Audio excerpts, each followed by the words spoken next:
115, 116. You're born at 12:28. Blake, we love you.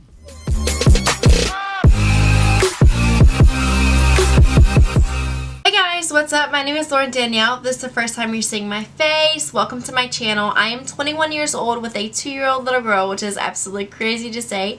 My fiance Mason is 22 years old, and I make and post lots of mommyhood and lifestyle videos here on YouTube. I would love it if you would comment? That was not the right thing to say right there.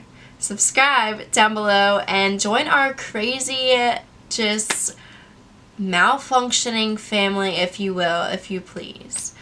Today I'm actually going to be filming my labor and delivery story with Blakelyn. I did not have the perfect labor. It was hell. I wanted to do a natural birth. My doctor tricked me, and let's just get started on this on the night it began. So January 27th around 7 p.m. I was actually filling out thank you notes from my baby shower. And what I thought was discharge. A little bit came out and I was like, okay, discharge, let me put a panty liner on. No big deal. About 30 minutes after that, and to what I still thought was discharge, soaked through the panty liner, my panties, and my pajama shorts. So I called my mom, and she is actually 2 hours away on a RV vacation, and she tells me that she thinks my water broke, which to me, I was 6 weeks early, so I wasn't supposed to have Blakelyn for 6 more weeks. I was 18. No, I was 19. I found out when I was 18. I was 19 whenever I had her. I was 19 whenever this was going on.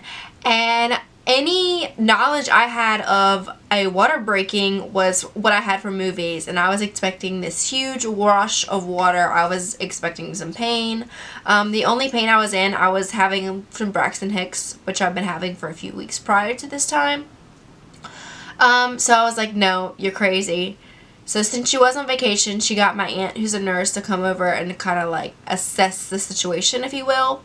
And she made me call my doctor and ask what to do. My doctor said to just come on and just be safe.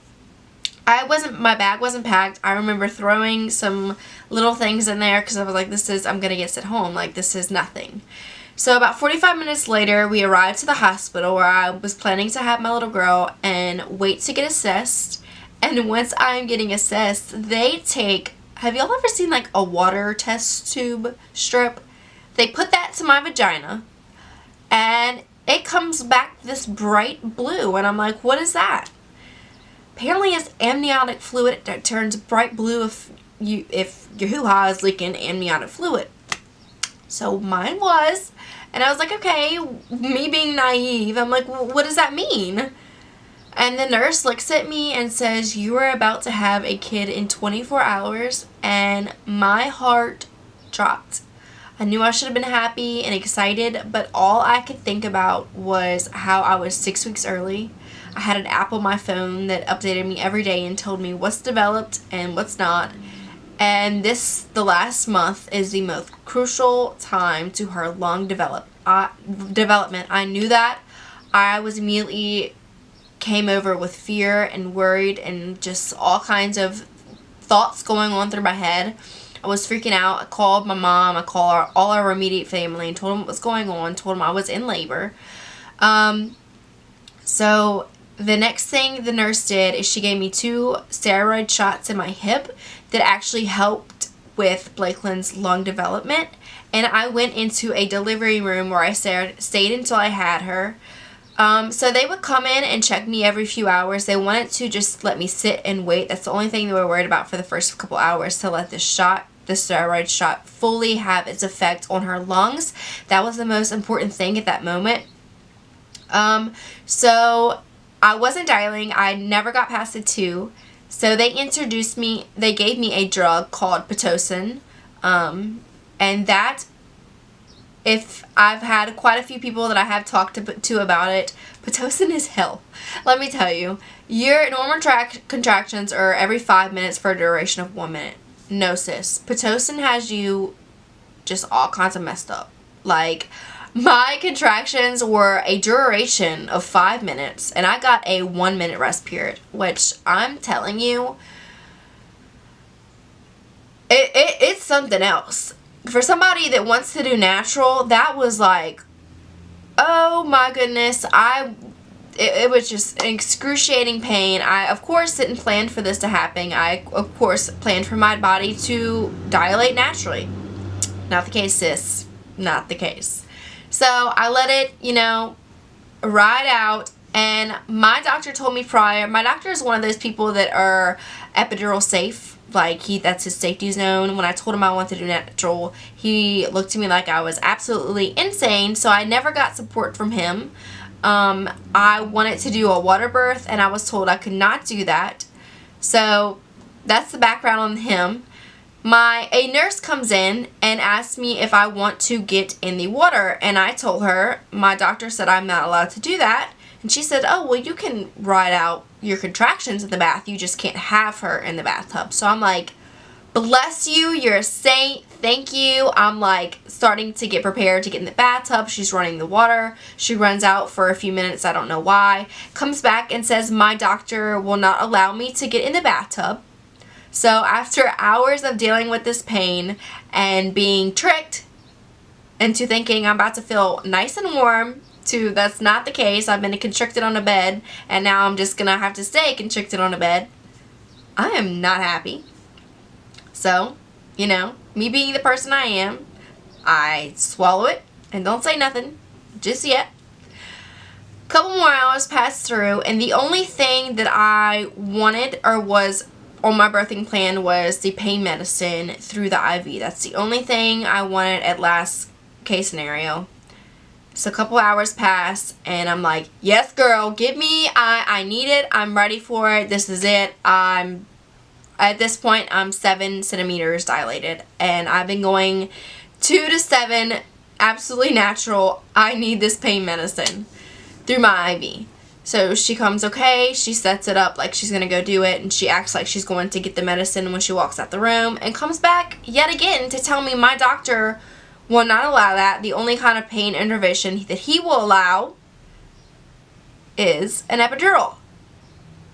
I'm like, balls to the walls, raging at this point. I'm not happy at all. I'm like, whatever, no, it's not an option for me. I done said this. So wait a few more hours. I actually go, because I'm like, in my mind, I'm not pooping on myself. I'm just not doing it. So I actually go make myself do that, so I did not poop on myself. But I know I always get asked that question a lot, which it is really common, but I just was scared to do that, so I wanted to do my little lady business before that. I actually get in that position to start pushing. So about 2 hours later, I am actually at 8 centimeters, and they're constantly coming in and checking me and checking my contractions, and her heart rate is getting monitored. Her heart rate starts dropping dramatically and at a fast rate. So at the end of the day, I had to get an epidural. I was not happy about it. They gave me 2 choices. I was either epidural or the C-section, because we had to get her out. Her heart rate was dropping so fast, and she was a preemie. Like, it was just, she was running out of amniotic fluid, because my amniotic fluid just kept coming out piece by piece, and she was just getting into distress. So I had to make an executive decision right there. Do I want a C-section and get cut open, or do I want a shot to paralyze me from the waist down? Chose the epidural. It wasn't as bad as I thought it was. I wasn't actually doing the natural thing because I wanted to not have that epidural, because I was scared of it. I did it just because I'm a woman. I'm made to do this. I wanted to push my body until I just wanted to see how far my body could go. So next time I go around, I definitely will be going to a better OBGYN that follows my birth plan. There's actually a birthing center being built, which I'm going to be allowed to do a water birth next time I go through this experience. It won't be the same experience. So I actually pushed for about 20 minutes. That was it. After they gave me the epidural, I went from an 8 to a 10 in less than an hour. So I went 17 out of 20 hours natural, which is crazy. I was almost there. So about an hour to 30 minutes epidural, and I only pushed for what seemed like 20 minutes. I think it was closer to an hour. And yeah, my beautiful little girl was born. She was 5'8" when she was born. There was absolutely nothing wrong with her. Her lungs were fully developed. She started immediately crying as soon as she came out, which is a really good sign. The doctor had a whole NICU team there as backup just in case they needed her. They didn't need her, thank God. I was really blessed with a healthy little girl. The other thing two things I wanted to be done after she was born was to keep her umbilical cord on until it stops pulsating naturally. They did not respect my birth plan as far as that. They immediately cut her umbilical cord, which I was not happy about. And the second thing, I wanted immediate skin to skin, which I can't be as mad because they were really just trying to figure out like if she was okay. But I did not get that. I didn't get to hold her until about 5 minutes, roughly. It felt like a long time to me, until after she was born.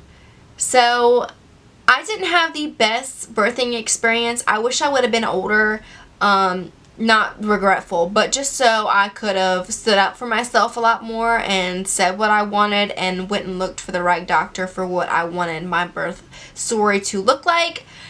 But I know for next time around, I'm definitely a learn from your mistakes and experiences kind of person. But yeah, guys, that is my labor and delivery story when I was 19 years old. I'm 21 years old now, so it's been quite a while since I've told that story, and I am super happy I got to share it. I don't know. I hope I helped somebody. Learn from my mistakes. Do what you want to do. Listen to your body. Don't listen to your doctor. Your doctor is, of course, yeah, but your doctor doesn't always know everything. Hey guys, so thank you so much for watching. I hope you enjoyed listening to my voice for this long. But definitely subscribe down below, and I will see you guys next week. I'm so excited. Before I just jump off, I wanted to say I'm so excited. I finally got a computer. I got a camera, so there is no stopping me now. Motivation is at 100%. I am definitely going to be coming out with 2 videos a week, if not more. My issue is going to be coming up with more videos, ideas, but so far I have enough for about 2 months. So definitely leave your comments down below about what kind of videos y'all would like to see more of or less of, or just give me your input. Told you before that positive criticism helps me. I love it. I want to have it. So yeah, guys, I will see you next week. Peace. Why am I like this?